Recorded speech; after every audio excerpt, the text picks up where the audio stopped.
18 months ago, I was standing in my shop staring at a hard maple tabletop that had already consumed 3 weeks of my life. I was one bad pass away from throwing the whole thing into the wood stove. This wasn't just any maple. It was a premium slab of bird's eye. If you've ever worked with it, you know the feeling. It's a mix of reverence and genuine fear. The grain is hauntingly beautiful, looking like 1,000 frozen raindrops suspended in amber. But that beauty is a mask for total structural chaos. The fibers don't run in a line. They swirl, dive, and reverse direction every 3 or 4 millimeters. It is a minefield for any edge tool. I was preparing the final surface for finishing. My tool of choice was a classic number 4 smoothing plane, the gold standard for final joinery. I had it tuned exactly the way they teach you in the high-end schools. The iron was high-carbon steel, honed on Japanese waterstones up to 6,000 grit until I could see my reflection in the bevel. I'd added a barely visible 30 migrant micro bevel to the edge for extra durability. The chip breaker was lapped so tight that a human hair couldn't find a gap between it and the blade, and I had it set less than 0.5 millimeters from the cutting edge. On straight-grained white oak or ash, this setup produces shavings so thin you can literally read a newspaper through them. It leaves a surface that looks like it's been polished with liquid glass. But this maple didn't care about my settings.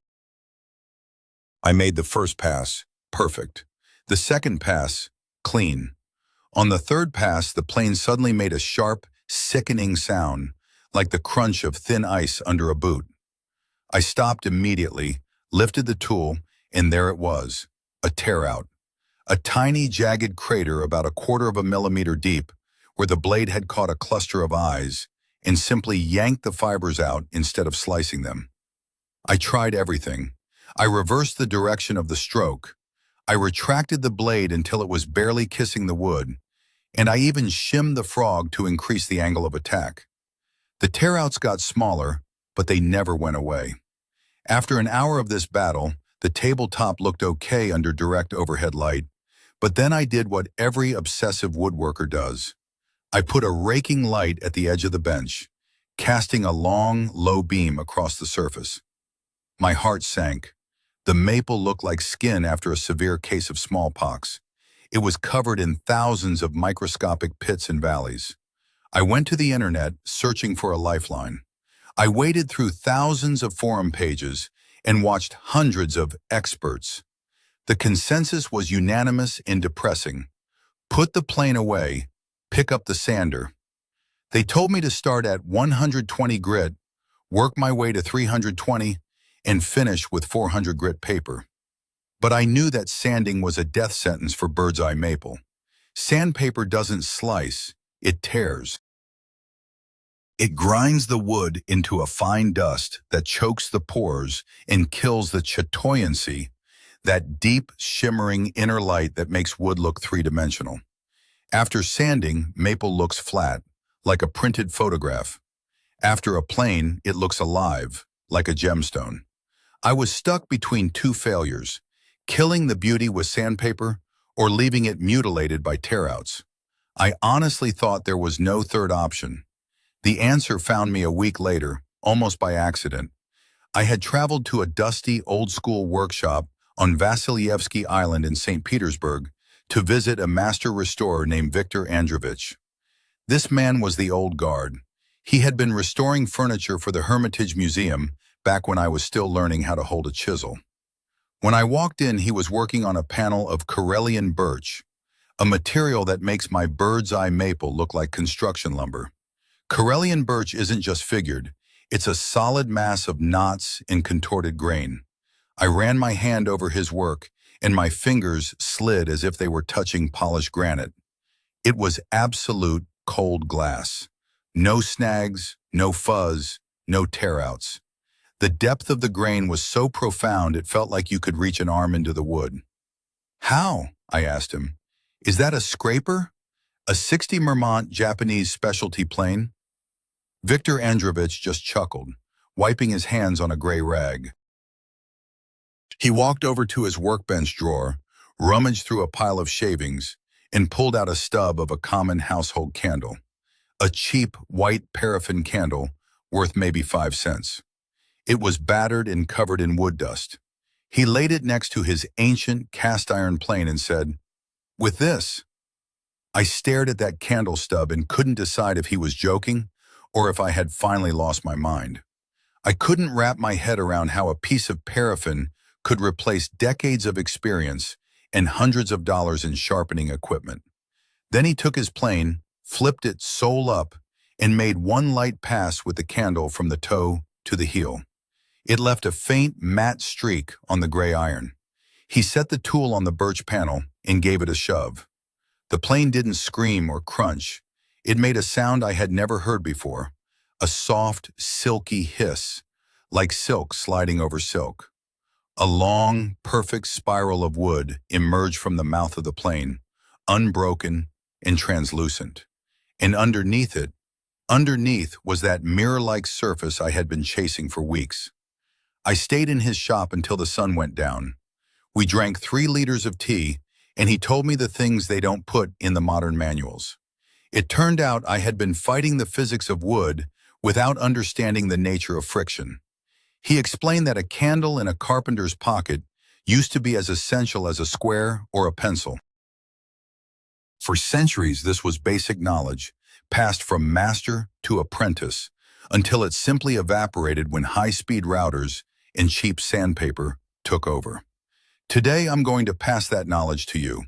We are going to look at why paraffin allows a plane to cut where it should tear, how a microscopic layer of wax stabilizes fibers for a fraction of a second, and why the temperature of your tool sole might be the difference between a good project and a masterpiece.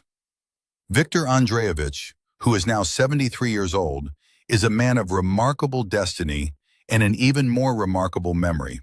His hands, etched with scars and deeply stained by decades of wood dust, are a living encyclopedia of the Leningrad School of Cabinet Making. He told me that in the mid-60s, when he first entered the furniture technical school, things were fundamentally different. There were no endless belts of oscillating sanders or orbital machines howling in every corner. There were hands, there was the workbench, and there was the plane. And of course, there was the candle. In the Leningrad furniture schools of that era, there existed an unwritten but ironclad code. The master instructor, usually a stern veteran with a heavy gaze and a prosthetic finger or two, wouldn't check your notebook at the start of a lesson. He would check the pockets of your work apron. In those pockets, you were required to have a pencil, a folding wooden rule, and a stub of a candle. A plane without a candle is like a saw without a set, he would say. It will cut, but it will be an agony. If a student forgot his candle, he simply wasn't allowed near the workbench. It wasn't seen as a whim. It was a violation of technological discipline. To plane a temperamental wood like oak or beech dry was considered a guarantee of a ruined workpiece. And back then, you were held strictly accountable for wasting material. But this tradition goes much deeper than Soviet trade schools. Viktor Andreevich reached onto a high shelf and pulled down a few yellowed pages from pre-revolutionary Russian woodworking manuals. In the instructions from the mid-19th century, it was written in plain black and white, "The sole of the tool must be kept clean and rubbed with tallow or wax for ease of movement." In the German guild charters of the 15th century, when masters were crafting massive, ornate pieces for cathedral interiors, waxing the sole was a mandatory step for final finishing. The French ébénistes, the elite of the world's furniture makers who worked with ebony and rosewood, used beeswax as a secret weapon. When working with amaranth or walnut burl, where the fibers are twisted into impossible knots, a plane without lubrication turned from a tool of creation into an instrument of torture. So why did this knowledge practically disappear in the modern age? The answer is both prosaic and harsh. We live in the era of sandpaper. As soon as sanding became the industrial standard, the value of fine finish planning was neutralized. Why bother with the nuances of tool setup and lubrication if you can just sand away any tear out with 120 grit paper in a few minutes. But this is the greatest deception of modern woodworking. When we sand, we aren't cutting the fiber, we are ripping it. We are crushing the cells and clogging the natural pores with a mixture of wood dust and adhesive from the abrasive. The surface becomes dull. It loses its optical transparency. The philosophy of the old masters was the exact opposite. They understood that the tool must work in harmony with the physics of the material, not break it over its knee. They knew that wood is not a uniform plastic. It is a complex bundle of capillaries. The friction between steel or cast iron and the organic structure of wood is a massive force. In a dry contact, the metal literally grabs onto the fibers, creating microscopic stutters or skipping. These micro shocks are what provoke the blade to dive into the wood and pull up a chunk of grain. The candle isn't magic. It's an engineering solution. Lubrication converts dry friction into boundary friction, reducing the coefficient of resistance by 3 or 4 times. I began to grasp the depth of this approach when I looked at a cross-section of maple under high magnification. One piece sanded, one planed with a wax sole. In the first, I saw a chaos of crushed cells, a landscape of wreckage. In the second, the cuts were perfectly clean, like thousands of tiny mirrors reflecting the light.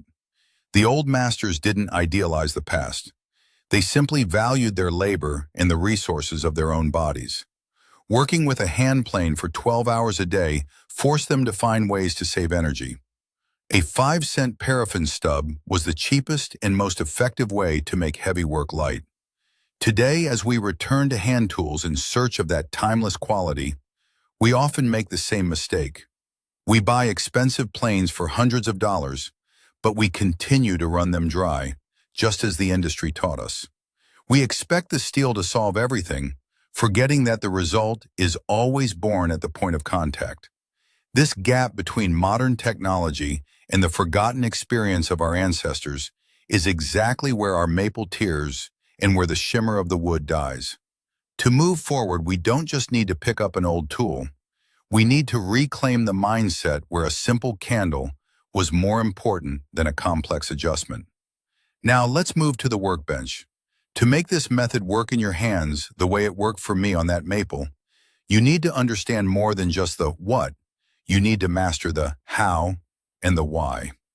Over the last year and a half, I've run hundreds of tests in my shop, measuring the force required for each stroke, checking surface quality under a 40x jeweler's loop, and experimenting with every lubricant I could find. What I've distilled are 6 specific techniques that transform a standard hand plane into a surgical instrument. First, selecting the lubricant.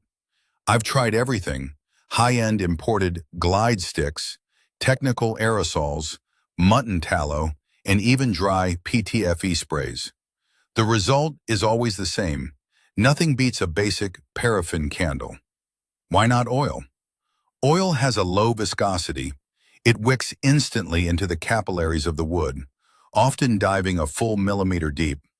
Once it's in there, it doesn't stay on the surface to provide a slip layer, but it sure does a great job of ruining your glue-up or your finish later on. Silicone sprays or things like WD-40 are a disaster in a wood shop. Micro droplets of silicone create fisheyes in your lacquer that are impossible to sand out. Paraffin or natural beeswax behaves differently. They stay on the surface as an ultra-thin plastic film. Paraffin is slightly harder and gives a faster, slicker glide. Beeswax is stickier and stays on the sole longer, but it's harder to apply in a perfectly even, clump-free layer. My standard is the common white household candle. It is the gold standard of predictability. If you use a colored or scented candle, the dyes can actually stain pale woods like holly or maple, so stick to the plain white ones. Second, the application protocol. Most people make the mistake of rubbing the entire sole of the plane until it looks like a frosted donut. That's a waste of energy and can actually cause the plane to hydroplane or skip if the layer is too thick. The critical zone is the toe, the space directly in front of the mouth. This is where the sole first encounters the wood fibers. By loading the toe with wax, you're forcing the tool to buff that lubricant into the wood a fraction of a second before the blade hits it. The technique is one firm, confident stroke with the candle stub from the toe to the heel. You want to see a faint, matte streak on the iron, but you shouldn't see actual crumbs or flakes of paraffin. If you do get clumps, just wipe them off or rub the sole with the palm of your hand. The heat from your skin will distribute the wax into a microscopic, uniform film. In my testing, one charge of the candle lasts for about 12 to 15 full passes on a board roughly 3 feet long. As soon as you hear the sound change, from a silky hiss back to a dry scrape, or as soon as you feel the tool start to grab, you reapply. It should become an automatic reflex, as natural as checking your edge for sharpness. Third, the physics of the micro clamp. This is the core of why this works on figured wood. Why does bird's eye maple or flame birch tear? When the blade hits a fiber running against the grain, it acts like a wedge, trying to lift that fiber up before cutting it. In figured wood, the bond between these twisted fibers is often weak. When you use the candle, the wax is subjected to the immense pressure of the plane's sole, often dozens of pounds per square inch, concentrated at the front of the mouth. For a microsecond, the wax becomes semi-liquid. It penetrates the microscopic gaps between the fibers right before the blade reaches them. In that moment, the wax acts as a temporary binder, essentially gluing the fibers down to the mass of the wood so they can be sliced rather than yanked. My measurements show that the physical effort required to push the plane drops by 35 to 40%. When you aren't fighting friction, you have infinitely more control over the tool. You aren't shoving the plane, you are guiding it. That lack of struggle is exactly what prevents you from overpowering a delicate cut and causing a blowout. Fourth, the end grain miracle. If you've ever tried to plane the end grain of a 2-inch thick white oak board, you know it feels like trying to plane a brick. The resistance is 3 to 4 times higher than long grain planing because you're essentially trying to decapitate thousands of stiff, hollow tubes. The plane usually vibrates, chatters, and leaves a ragged, fuzzy surface. A waxed sole changes the game entirely. I recently did a test on a 40mm thick piece of seasoned ash. Without the candle, I had to put my entire body weight behind the plane, and the exit edge of the board almost always splintered. With the candle, the plane moved across that end grain like it was sliding on a block of cold butter. The resulting surface was so shiny it looked wet. The secret here is that the paraffin doesn't just lubricate the sole. A tiny amount transfers to the bevel of the iron itself, reducing the friction of the wood shaving as it moves up the blade. If you make cutting boards or breadboard ends, stop sanding your end grain. A waxed plane and a sharp iron will give you a precision fit and a clarity of grain that no abrasive can match. Fifth, managing resinous woods. Soft woods like pine, larch, or Douglas fir present a different problem: pitch. When the paraffin on your sole meets the natural resin in the wood, especially around knots, they can react and create a sticky, black gunk. Instead of sliding, the plane starts to drag, and a crust of sawdust and resin builds up on the cast iron. Victor Andreevich taught me a simple fix for this: the solvent buffer. Before you start on a resinous board, wipe the sole of your plane with a rag dampened in turpentine or mineral spirits to remove any old wax and dirt. Then apply your candle, but do it more frequently. The paraffin actually acts as a barrier, preventing the raw wood resin from bonding to the metal of the plane. After the session, you must clean the sole again. If you leave that mix of wax and resin on the iron overnight, it can trap moisture and cause spiderweb corrosion under the film. Sixth, the finish adhesion test. This is the most common fear I hear. If I put wax on the wood, my finish won't stick. I decided to prove this one way or the other. I took a large oak panel and divided it in half. I planed the left side dry, dealing with the inevitable fuzz and minor tear-outs. I planed the right side using the candle method. Then I applied 3 coats of high-quality tung oil. The result? There was absolutely no difference in drying time, adhesion, or color. The amount of paraffin we're talking about is measured in microns. It's so small that it doesn't create a waterproof barrier. The wood's pores remain open. In fact, the wax side looked better because the surface was so much cleaner. There were no microscopic hooks of torn fiber to catch the light or create a muddy look. When you sand, you're filling those pores with dust. When you plane with a candle, you're leaving the windows of the wood wide open. The difference is visible to the naked eye. The planed surface has a fire inside it, while the sanded surface looks like it's being viewed through a fog. We often look for complex, expensive answers to the problems we face in the shop. We buy $500 planes and $200 sharpening jigs, but the solution to the most frustrating grain in the world is usually sitting in a drawer in the form of a 5-cent candle stub. It's a reminder that in the craft, the most powerful tool isn't always the one made of the hardest steel. It's the one that works with the physics of the material instead of trying to conquer it. As I look back on that maple tabletop today, I realized that the struggle wasn't really with the wood. It was with my own head. Over my 20 years at the bench, I've learned that the hardest thing to sharpen isn't a plane iron, it's our own perception. We get stuck in these ruts of industry standard thinking that blind us to the most elegant solutions. To truly master the use of the candle, or any traditional method, we have to uproot 5 specific patterns of thinking that most of us carry into the shop every morning. The first, and probably the most common, is blaming the material. When the grain starts tearing, we say, "This board is garbage," or "This maple is too figured to plane." We treat the wood as an adversary to be conquered by force. I spent years chasing super planes with 55 Matern or even 60 Matern bed angles, thinking that steeper steel was the only answer to wild grain.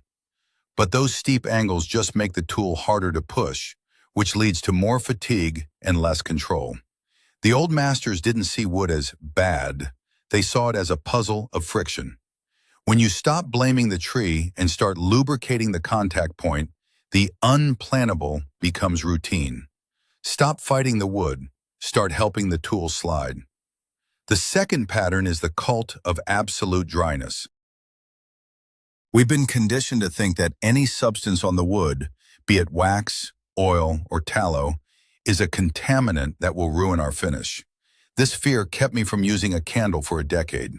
But here's the irony. We fear a microscopic layer of paraffin that is literally thinner than a single wood cell, yet we willingly shower our projects in a thick slurry of sanding dust and adhesive resins from sandpaper. That dust does far more to dull a finish and block oil penetration than a swipe of a candle ever could. The tradition of fine cabinetry always included lubrication.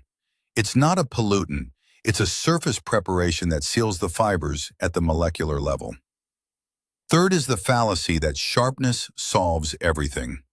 Don't get me wrong, you need a sharp tool. But sharpness is only half of the equation. You can have a surgical grade edge, but if the sole of your plane is dragging and stuttering across the board, that edge will still dive and tear. Friction creates microscopic stutters that our hands might not feel, but the wood fibers certainly do.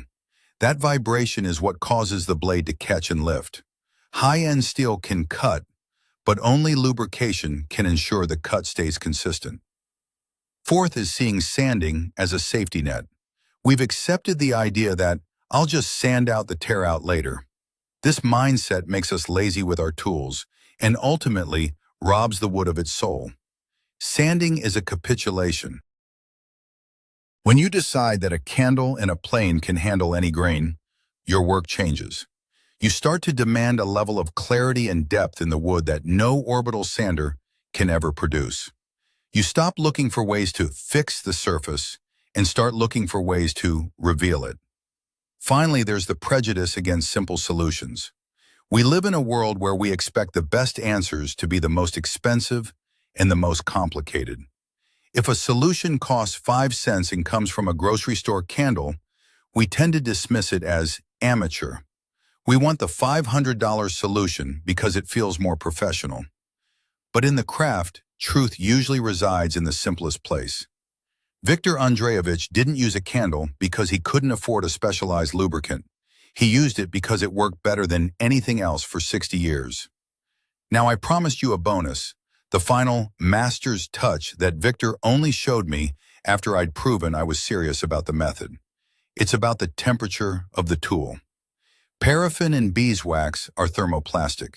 If you rub a cold candle on a cold cast iron sole in a chilly shop, the wax goes on in tiny, jagged islands or clumps. It's effective, but it's not perfect. On my third visit to his shop, Viktor took my plane and set its sole down on an old cast iron radiator for 5 minutes. When he handed it back, the metal was warm, about 100 McGarty Fahrenheit, 38 McGarty Celsius.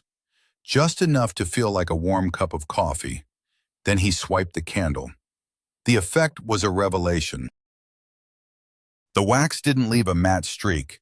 It instantly melted into a liquid film that flowed into the micropores of the cast iron, creating an ultra-thin, mirrored coating that was perfectly uniform. When I made a pass with that warm plane, I didn't feel the wood at all. It felt like the tool was levitating. Because the wax is melted into the metal, it stays there much longer.